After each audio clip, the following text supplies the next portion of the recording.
ఇక్కడ లక్ష్మీనరసింహస్వామి ఆలయ ప్రారంభానికి రేపు ఉదయం మాజీ ముఖ్యమంత్రి వర్యులు వైఎస్ జగన్మోహన్ రెడ్డి గారు అలాగే పార్లమెంట్ సభ్యులు అవినాష్ రెడ్డి గారు వస్తున్నారు.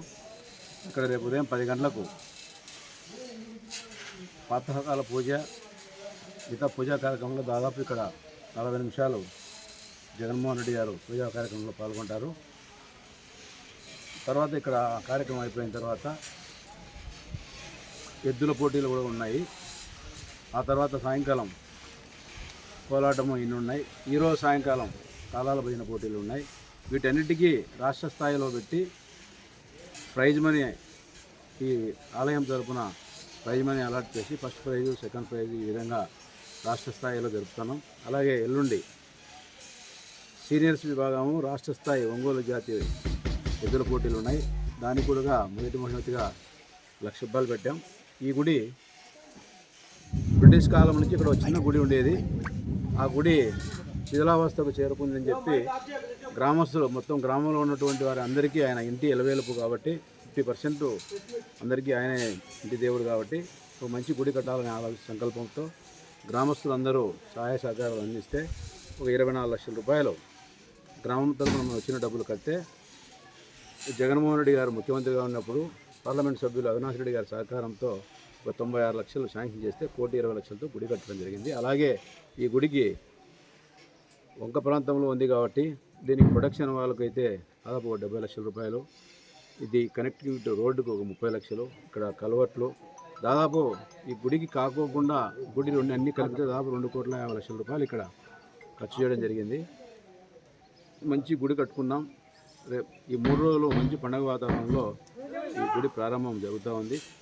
ఈ కార్యక్రమానికి అందరూ ఆహ్వానితులే, అందరూ వచ్చి ఈ కార్యక్రమాన్ని దిగ్విజయం చేసి ఈ 3 రోజుల పాటు మా గ్రామం అందరి తరపున ఇక్కడ అన్నదాన కార్యక్రమం ఏర్పాటు చేశాం. 3 రోజులు అన్నదాన కార్యక్రమం ఉంటుంది. స్వామివారి దర్శనం తర్వాత అక్కడ వచ్చి అందరూ అన్నదానంలో పాల్గొని స్వామి కృపకు పాల్గొనాలని కోరుకుంటున్నాం. ఓకే, అంటే ప్రతి సంవత్సరము యాదాద్రి గారి అక్కడ భద్రాద్రి నరసింహ స్వామి వాళ్ళ ఆశీస్సులు ఇక్కడ ఉండాలని, అదేవిధంగా అక్కడ కూడా అక్కడ జరుగుతుంది, ఇక్కడ బ్రహ్మోత్సవాలు ఏమైనా జరుపుతారు భవిష్యత్తులో? అది నెక్స్ట్ కాలం నిర్ణయించాలి. అంటే మీరంటే ఏదైనా ప్రయత్నం చేస్తాం, అప్పుడు పరిస్థితులను బట్టి ముందుకు పోతాం. Okay, thank you. స్టార్ట్ చెప్పు. వేముల మండలము ఓమాయరపల్లిలో గట్టు మీదన వెలసిన లక్ష్మీ నరసింహస్వామి. ఈ దేవుని ప్రత్యేకత ఏమంటే సర్వ సంపదలు ఈ దేవుని కొలిచిన వాళ్ళకు సర్వద సంపదలు సమకూరుతాయని ఈయన సేవ చేసుకుంటూ ఉంటాం. మేము సేవ చేసుకుంటూ ఉంటాం. ఇక్కడ కోట అని ఉన్నది, కోట. ఆ కోటలో వాళ్ళు దొరలు ఉన్నారు. వాళ్ళు కూడా బాగా ఇక్కడ కోటలో బాగా ఇది మీదిపెంట కోట అని, దీన్ని మీదిపెంట కోట అంటారు. ఈ కోటలో బాగా పెద్ద పెద్ద వాళ్ళు, పెద్ద పెద్ద రాజులు ఉండి ఇక్కడ గుర్రాల మీద వచ్చి ఈయనకు పూజ చేసుకుంటున్నారు. గుర్రం మీద వచ్చి ఏ స్వామికి? ఈ లక్ష్మీ నరసింహ స్వామికి పూజ చేసుకుంటున్నారు. పొద్దున్నే వచ్చి గుర్రం మీద వచ్చి ఆయన పూజ చేసుకుంటున్నారు. ఇక్కడ ఉత్తరం దిక్కు చెరువు, ఎప్పుడు చూసినా నీరు ఎప్పుడు చూసినా ఉంటుంది పుష్కలంగా.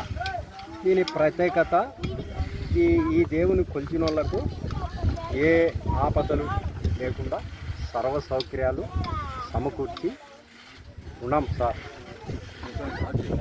ఈ గాలి పిల్లల సంతానం బాగా కలుగుతుంది.